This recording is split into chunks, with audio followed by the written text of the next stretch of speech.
상쾌한 아침 원주에서 출발합니다.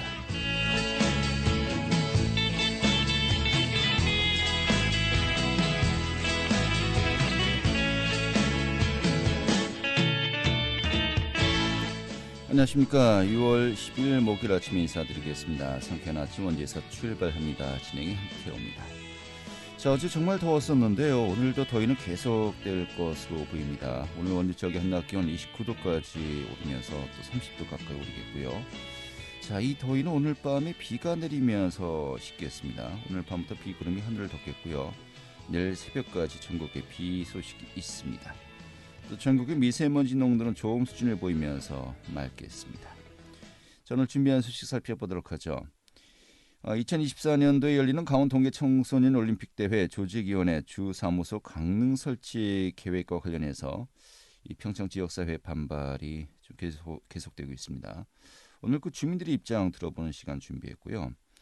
또 원주시청 공무원들이 최근에 실시했던 설문조사 결과를 보면요, 인사행정이 전반적으로 불공정하다고 인식하는 것으로 나타났습니다. 그 내용 전해드리도록 하겠습니다. 또 시민들의 정보 격차 해소를 위해서 실시하는 시민 정보화 교육도 소개해드리도록 하죠. 6월 10일 목요일 상쾌한 아침 원주에서 출발하겠습니다.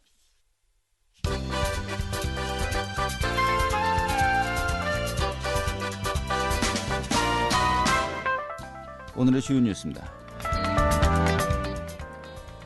이 정부가 다음 달부터 트래블 버블 제도를 운영하겠다고 발표했습니다. 이 정부가 시행을 예고한 트래블 버블 제도는 이 코로나 방역 관리에 대한 신뢰가 확보된 국가와 지역 간 여행자들에 대해서 격리를 면제하고 여행 목적의 국제 이동을 재개하는 제도입니다. 이에 따라서 시행 초기에는 예방 접종 완료자들 대상으로 한 단체 여행이 허용될 것으로 보입니다. 강원 지역의 취업자 수가 올해 3월부터 5월까지 석 달 연속 전년 대비 증가세를 기록했습니다. 이 강원지방통계지청이 5월 강원도 고용통계에 따르면 이 도내 취업자는 전년 동월 대비 17,000명 증가한 83만 6천 명에 달했고, 이는 코로나19 발생 이전인 2019년 11월 이후에 가장 높은 수치였습니다. 이 평창군이 강원국제예술제를 개최합니다. 강원문화재단은 도내 18개 시군을 대상으로 이 강원국제예술제 개최지 공모를 진행해서 어제 평창군을 최종 선정했습니다. 이에 따라서 평창군에선 강원 작가전을 시작으로 강원 키즈 트리엔날레, 강원 국제 트리엔날레 등이 잇따라 개최될 예정입니다. 오늘의 주요 뉴스였습니다.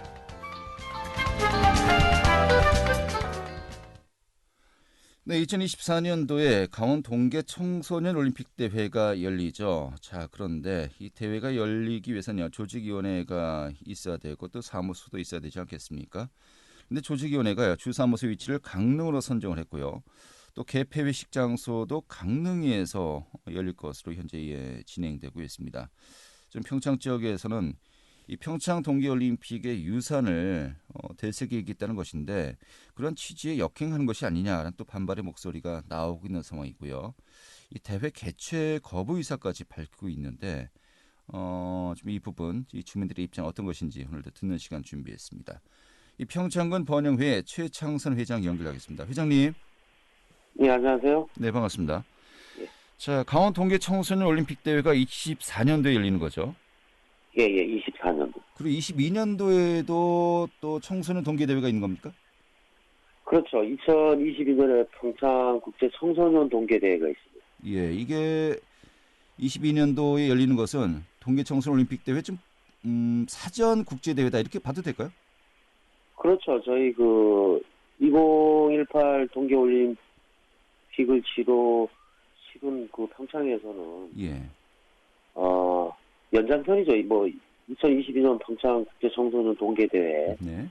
2024년 세계 강원 동계 청소년 올림픽 대회 같은 예. 연장선에 있다라고 보면 되겠습니다. 알겠습니다. 그러니까 내년과 이제 24년도에 예. 국제 대회가 열리는 것이고요. 강원도 동계 청소년 올림픽 대회가 역시 주 메인 테마 아니겠습니까?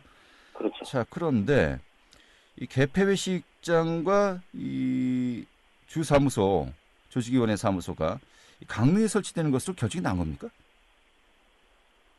결정이 낮다라고 해요. 낮다라고 하는데 네. 내부적으로 그렇게 했겠죠. 그래. 현재 그런 상황이 어떤 과정- 겁니까? 예? 현재 상황이 어떻습니까? 전반적으로. 뭐 2024 그 강원 동계 청소년 올림픽 대회는 예. 올림픽 역사 이래 가장 성공한 대회로 일컬어지는 우리 그 2018 평창 동계 올림픽의 연장선에 이루어지는 국제 행사입니다. 네. 뭐 우리 국민들이 뭐 그토록 염원하던 동계 올림픽은 1999년 평창 동계 올림픽 유치를 공식적으로 발표하고 네. 19년 만에 훌륭히 치러내지 않았습니까? 예. 그렇게 훌륭히 성공적으로 치렀다는 올림픽의 주 무대인 올림픽 프라자와 개폐식장은 관리에만 문제를 들어가지고 모두 철거가 됐어요. 예. 이런 상황을 보면 올림픽을 이거 애써왔던 우리 평창 국민 모두가 어떤 감정이겠어요? 예. 알겠습니다. 당연히 뭐 상실감과 실망감밖에 느낄 수가 없죠. 네. 뭐, 그러면은 그 올림픽 대회 조직위원회 주사무소가 네. 일단은 강릉에 설치한다는 겁니까 현재? 그렇죠. 예. 이게 뭐 확정된 건가요? 확정이 됐다라고 들었습니다. 됐다고 들었고요. 뭐 주민들에게 뭐 이에 대해서 뭐 설명이라든지 뭐 여러 가지 뭐 최소한의 통보라든지 이런 과정이 없었나요? 없었죠. 예. 당연히 뭐 저희들은 모을 수밖에 없었죠. 알겠습니다. 강원도나 이가 평창을 뭐 무시하고 진행했으니까. 예. 개폐회식장은 어떻게 되는 겁니까? 개폐식장이 지금 뭐 강릉 쪽에서 한다 그러잖아요. 예, 예. 저희들 쪽 말씀하시는 건가요? 네네. 그러니까 개폐식을 강릉에서 네. 한다는 겁니까? 아니면은 평창에서 한다는 겁니까? 강릉에서 한다는 거죠. 조직위 사무소도 강릉으로 가고 네. 개폐식도 강릉에서 하겠다는 거죠. 알겠습니다. 평창 지역에서는 좀 이 부분에 대해서 올림픽 유산을 물려받겠다는 취지의 대회인데 이것이 좀 이거 역행하는 것이 아니냐라는 또 입장을 보이고 있는 것이겠고요. 그렇죠. 자, 그러면은 이런 그 결정 과정이 뭐 어떠한 그 프로세스, 어떠한 과정을 거쳐서 뭐 진행되고 있는 것인지 뭐 전혀 모르시는 건가요? 저도 모르고 있었죠. 예. 저도 모르고 있었고 뭐 거의 정치적으로 갈 수밖에 없고 아마 그랬던 것 같습니다. 예. 자, 근데 조직위원회 측에 따르면요. 예. 이 평창과 강릉에서 각각 이제 장소를 추천받았다라고 합니다. 그 네. 장소들을 대상으로 현장 시설을 거치고 또 여러 가지 절차를 거쳐서 선정한 것이다라고 이제 밝히고 있거든요. 이 부분 어떻게 봐야 될까요? 그 부분은 뭐 저희들이 그 조직위원회에서는 뭐 사용 면적을 880평, 네. 메뉴 도시와의 뭐 적정거리 등등 직원들의 뭐 근무 환경, 예. 뭐 복지 임차 조건 등을 고려하였다고 해요. 네. 근데 우리 평창군의 기존 시설로는 맞습니다. 그렇게 뭐 규모를 맞추기는 뭐 좀 어렵기는 해요. 예. 그런데 기존 체육관의 뭐 리모델링과 성격에 맞는 팀을 분산하여 사용한다면 우리 뭐 평창군에서도 충분히 조직위원회 주 사무소 위치가 가능하다라고 봅니다. 예. 아마 이번 그 뭐 조직위 조건과 결정은 조직위원회 주 사무소와 뭐 개폐식장의 강릉 이전을 내부적으로 확정을 해놓고 네. 뭐 심사를 했느니 평가를 했느니 운운하는 것밖에 저희들은 볼 수가 없어요. 예. 알겠습니다. 좀 이 부분을 따져봐야 되겠는데 결국은 현재 그 인프라가 이 평창군에 얼마만큼 제대로 구비되어 있느냐라는 부분을 또 따져봐야 되는 거 아니겠습니까? 지금 그렇죠. 가능하다고 지금 말씀하셨는데 가능하다와 또 적정하다는 다른 부분 아니겠습니까? 아무래도 이런 그 인프라가 강릉 지역에 뭐 실내 경기장 등이 다 아직도 그대로 이제 유지되고 있으니까 이런 네. 부분들 좀 인프라가 부족하다는 이제 보고 있는 것이 아닐까요? 어떻게 봐야 될까요? 아니 저희들이 인프라가 부족을 하면은 네. 어떻게 2018 동계올림픽을 치러냈겠어요. 예. 성공적인 올림픽을 치러냈는데 왜 굳이 그 평창을 배제를 하고 강릉 쪽으로 갔을까요? 네. 뭐 저희들은 충분히 갖추고 있습니다. 예. 그러면은 이 개폐회식장은 일단 철거가 된 상태죠. 그렇죠. 예. 그럼 만약에 개폐회식을 평택에서 하게 된다면요. 예. 뭐 가능한 겁니까? 어떤 장소가 현재 이 개폐회식 장소로 이야기하시는 겁니까? 저희들이 평창 돔 경기장이 있어요. 예. 거기 이제 리모델링을 할 계획으로도 있고, 네. 예산이 잡힌 걸로 알고 있습니다. 예. 그래서 하는, 굉장히 크죠, 거기가. 평창 동 경기장 같은 경우는 뭐 관중 수가 몇 명까지 입장할 수 있습니까? 지금 강릉으로 말하면은 큰 경기장은 아레나 경기장인가 그걸로 보는데, 네.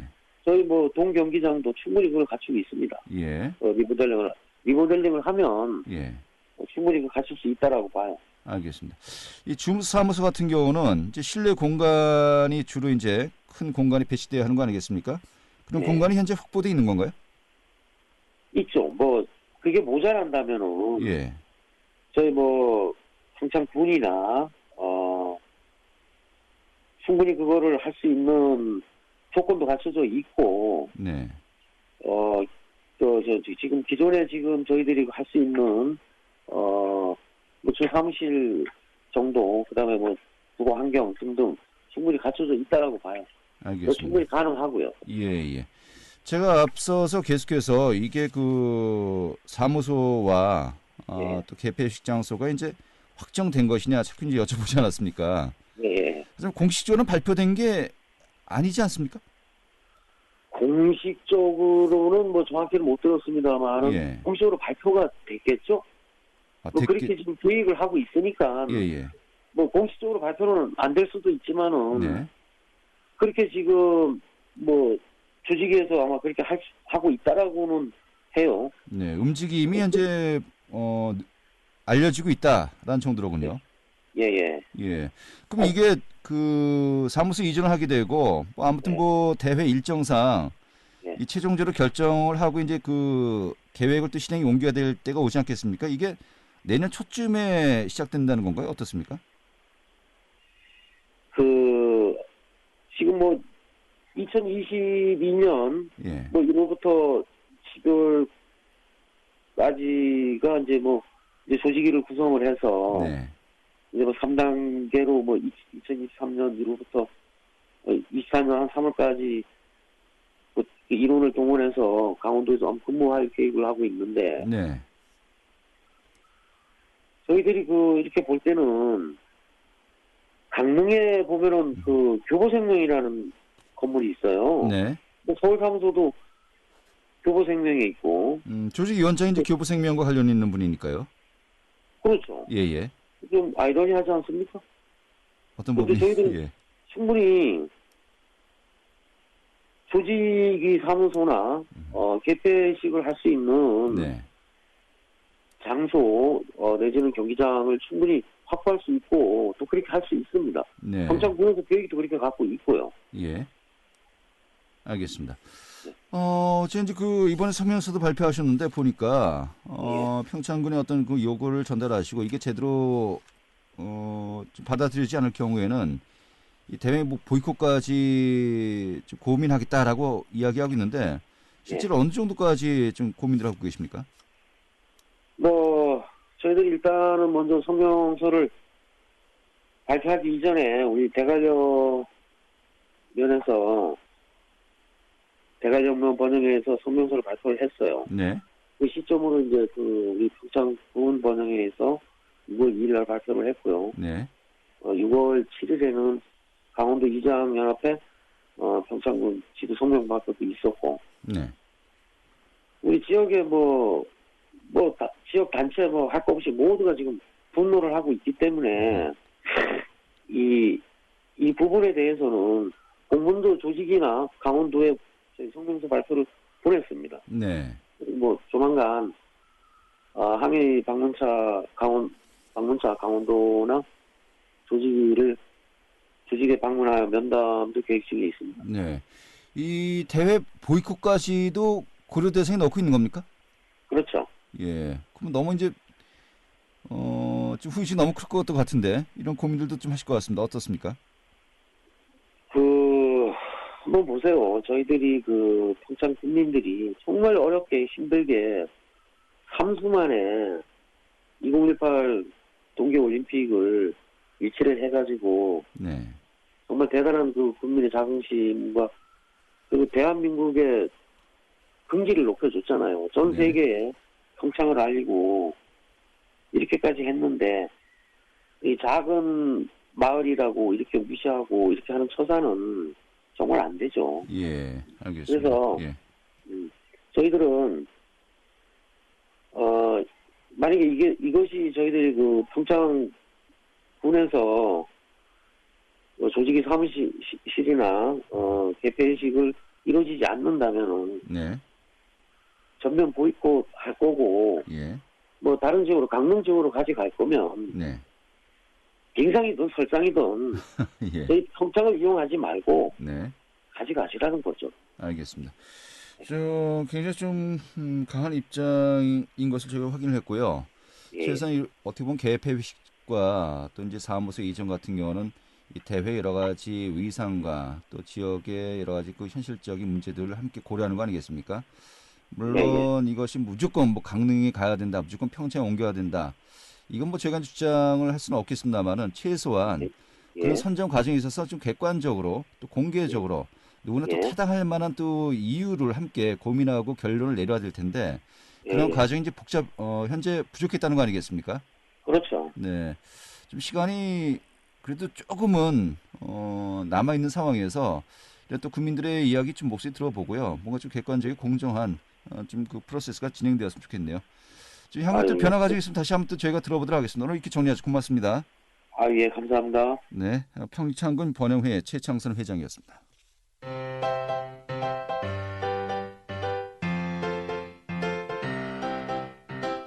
KBS 원주방송국이 유튜브 다시 듣기 서비스를 실시합니다. 매일 아침 강원 영서남부권의 뉴스와 정보를 전해드리는 상쾌한 아침 원주에서 출발합니다는 KBS 원주라디오 유튜브 채널을 통해 다시 들을 수 있습니다.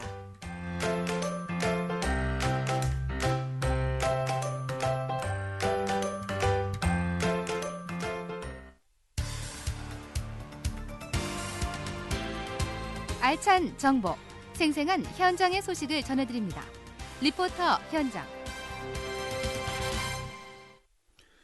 네, 최근에 이 원시 공무원들을 대상으로 인사만족도에 대한 조사를 했는데요. 그 결과 중 75%, 그러니까 뭐 4명 중 3명꼴로 현재 그 인사 행정에 대해서 만족스럽지 못하다라고 대답을 했다고 합니다.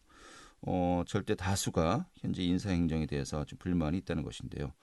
또 앞으로 조만간 시행되는 정기 인사를 앞두고 이와 또 연계되어서 여러 가지 또 많은 목소리가 있는 것 같습니다. 오늘 좀 살펴보도록 하죠.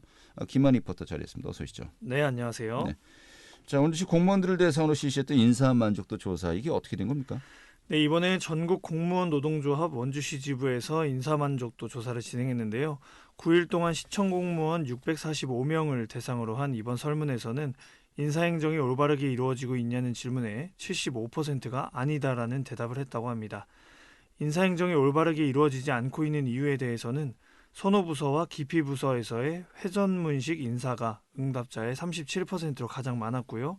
특정 부서에서의 승진 독식이 36%로 두 번째, 인사 결정의 외부인 개입, 기타 학연, 지연, 혈연에 따른 인사 순으로 대답이 이루어졌습니다. 네.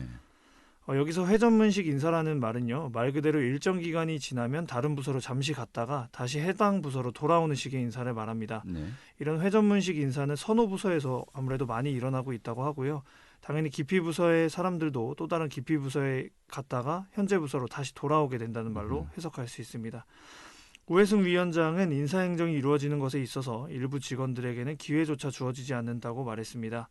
전국민 공무원노조 원주시 지부 비상대책위원회 우혜승 위원장의 목소리 들어보도록 하겠습니다. 글쎄, 실제적으로 인사 담당자는 그렇게 느끼지 않겠지만 실제적으로 저희가 이제 직원들이 실제로 느끼는 부분이 불공정하다 느끼니까 그렇게 나온 거겠죠. 이제 저희가 늘 인사할 때마다 요구했던 부분이 있어요. 일부만 선호부서만 이제 계속 부서를 옮기는 분들이 있고 기피부서만 계속 이제 돌아다니는 분들이 있기 때문에 저희가 맨날 요구하는 게 회전문 인사 좀 하지 말자. 공정하게 누구나 다 가서 일할 수 있는 기회를 달라. 그런 게 이제 제일 눈에 띄는 부분이죠. 애초에 기회 자체가 없는 그런 거니까요. 기회의 공정 자체가 없는 대다수의 직원들이 그렇게 느끼는 거죠. 인사에 명확한 기준이 있어서 실제적으로 뭐 인사규칙에도 다 나와 있거든요. 원주시 인사규칙 나와 있듯이 승진을 하면 읍면동 사업소로 다 나가고 뭐 이런 부분에 대한 정확한 기준은 있음에도 불구하고 그거를 실제적으로 적용을 못하는 부분, 그게 이제 제일 문제인 거죠. 그렇죠. 누구는 적용시키고 누구는 적용을 안 시키고. 저도 궁금합니다. 왜 그럴까요? 네. 이 기준이 있음에도 그 기준이 제대로 지켜지지 않고 있고 좀 불공정하다라는 것인데, 또 뭐 승진 등을 포함해서 실제로 그런 인사에 대한 사례들이 많이 있다는 겁니까? 네, 특정 부서의 승진 독식에 대한 사례가 있었는데요. 총무과 소속 서무나 인사팀 직원들의 승진은 6년에서 적게는 4년 정도 걸린다고 하는데요. 일반적인 7급 공무원들이 6급으로 승진하는 데에는 평균적으로 8년에서 10년이 걸리는 것과 확실히 비교된다고 볼 수 있겠습니다. 총무과 소속 인사팀 소속들이 다 이제 4년에서 6년이 아니라 4년에서 6년 내에 승진한 사례가 또 상당수 있었다라는 정도라는 네, 거죠. 하지만 대부분의 공무원들은 평균 8년에서 10년 정도 걸리는 것이고요. 네. 일단 뭐 좀 그런 사례들이 이제 상당수 있다는 거로군요. 예. 네. 또 이번 설문에서 눈여겨볼 만한 부분이 있었는데요. 원주시 인사행정에 있어서 가장 중요하게 생각하는 요소가 무엇이라고 생각하냐는 질문에 73%가 공정이라고 대답했고 25%가 능력이라고 대답했다고 합니다. 이는 일을 잘하고 열심히 하기 이전에 공정한 인사가 먼저라는 생각을 대변하는 답변이라고 볼 수 있겠습니다. 이 부분은 시민들의 생활에도 직접적인 연관이 생긴다는 지적도 있었는데요. 인사행정이 불공정하다고 생각하는 73%의 직원들의 근로 의욕이 저하되면서 시민들의 행정 서비스의 불만족과 불신을 일으킬 수 있다는 지적이었습니다. 공무원 노조는 공무원은 시민들을 위해서 일해야 하는 것이 당연한 것인데 이러한 인사가 상사의 눈에 들기 위해서 일하고 아첨하기 바쁜 공무원을 만들고 있다고 말했습니다. 전국민 공무원 노조 원주시 지부 문성호 사무국장의 목소리로 들어보도록 하겠습니다. 인사권을 가지고 있는 핵심 부서에 있는 분들이 이용하는 거죠. 어떻게 보면 악용이라고도 볼 수 있어요. 왜냐하면 본인들이 만들고 기준을 지키지 않는 것도 또 그들이 지키지 않아요. 내로남불식 인사행정을 하기 때문에 이런 문제들이 다 그런 문제들이 계속 누적되는데 이거의 가장 큰 핵심은 뭐냐면 이런 식으로 가면 내가 열심히 일을 해도 계속 힘든 부서만 갈 거라고 생각이 되는 분들은 그때는 시민들을 위한 행정 서비스의 마인드가 완전히 죽어버려요. 본청 와서 일할 수 있는 기회를 준다고 하면 열심히 일하고 신바람 나게 일하겠죠. 내가 여기서 매일 다음에도 또 그런 데 갈 건데 무슨 희망이 있겠습니까? 내부의 인사행정의 공정성이 있어야지만이 인사행정 서비스의 퀄리티가 올라가면서 시민들에게 더 적극 행정을 할 수 있는 분위기인데 지금의 상황은 그게 아니라 누군가를 뭐 저격하거나 이런 용도가 아니에요. 잘못된 거를 제자리로 돌리기 위해서 할 때는 직원들의 의견을 들어보니 75%가 인사가 불공정하다는 거는 인사행정은 죽었다고 보시면 됩니다. 이거는 인사가 아니에요. 이거는. 예. 네, 이 공무원 노조 집행부 차원에서 굉장히 격앙돼 있으신 것 같네요. 자, 물론 그 인사권자와 또 노조 간에는 분명히 시각차가 있겠습니다만은 그래도 한쪽의 어떤 시각이 일 정도로 격앙돼 있다는 것은 분명히 어떤 문제점 또 개선될 점도 있다는 거 아니겠습니까? 또 7월달에 정기 인사를 앞두고 있는데 이러한 부분들 뭔가 좀 그 새로운 또 방향을 또 고민해야 될 것 같습니다. 오늘 이렇게 정리하죠. 잘 들었습니다. 네, 감사합니다. 네, 김한 리포터였습니다.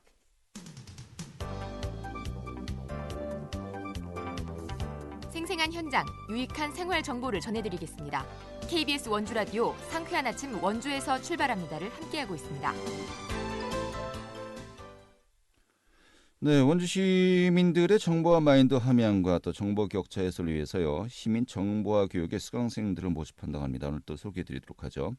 원주 정보통신과의 최진선 정보기획팀장 연결하겠습니다. 팀장님. 네, 안녕하세요. 네, 반갑습니다. 자, 그 원주시가 정보화 교육의 하반기 수강생들을 모집한다고 하는데 먼저 그 정보화 교육 취지가 어떤 겁니까? 저희 시에서 실시하는 정보화 교육은 그 제일 큰 목표는 정보 격차 해소입니다. 그래서 어르신 등 그 정보 소외계층을 대상으로 정보 격차 해소를 위해서 각종 교육을 실시하고 있습니다. 네, 그렇군요. 주로 어떤 수업이 이루어지는 겁니까? 또 어떤 과정을 교육받게 되는 거죠? 지금 이제 처음 컴퓨터를 접하시는 분들을 대상으로 하는 교육이 이제 인터넷 기초랑, 그러니까 컴퓨터 기초랑 인터넷 활용 교육이 있고요. 네. 그리고 뭐 문서 작성이나 엑셀, 파워포인트, 동영상 제작 등 이제 교육이 좀 다양하게 이루어지고 있는데, 네. 모든 교육이 조금 이제 처음 컴퓨터를 접하는, 그리고 초음 프로그램을 배우고자 하는 분들을 위주로 아주 기초 예. 교육을 실시하고 있습니다. 요즘 말로 소위 컴알못 분들을 대상으로 이제 하는 거로군요. 네, 맞습니다. 예. 그럼 그 교육 기간은 어떻게 됩니까? 교육은 저희가 이제 각 가정마다 그 4주 교육을 하고 있고요. 네. 하루에 이제 2시간씩 이렇게 교육을 진행하고 있습니다. 네. 그럼 신청 희망하시는 분들 언제까지 모집하는 거죠? 교육은 이제 그 교육이 이제 매달 시행이 되는데 네. 시행되기 전 15일에 선착순으로 접수를 받고 있거든요. 그 예. 다음 주에 진행되는 교육을. 그래서 원주시 홈페이지에 들어가시면 교육 강좌 예약 사이트가 있어요. 그래서 그 홈페이지에 접속하셔서 본인이 직접 신청을 하시면 됩니다. 예. 이게 뭐 예전엔 당연히 오프라인이니까 이제 그렇게 여쭤봤을 텐데 네네. 요즘은 또 온라인, 오프라인 이제 많이 네네. 구분되지 않습니까? 이건 어떻게 진행됩니까? 맞습니다. 저희가 그 코로나19 상황 이전에는 그 일산동 건강문화센터에 위치한 교육장에서 이제 대면 집합 교육을 실시를 했었어요. 네. 그리고 작년 코로나 상황 이후에 이 건물이 그 보건소랑 함께 사용이 되고 있어서 그 이제 보건소에 이제 철저하게 이렇게 출입 통제가 되기 때문에 대면 집합 교육을 전혀 못 하고 있고 이제 작년 하반기부터 네. 온라인 교육으로 지금 전환해서 온라인 교육만 진행하고 있습니다. 예. 그렇군요.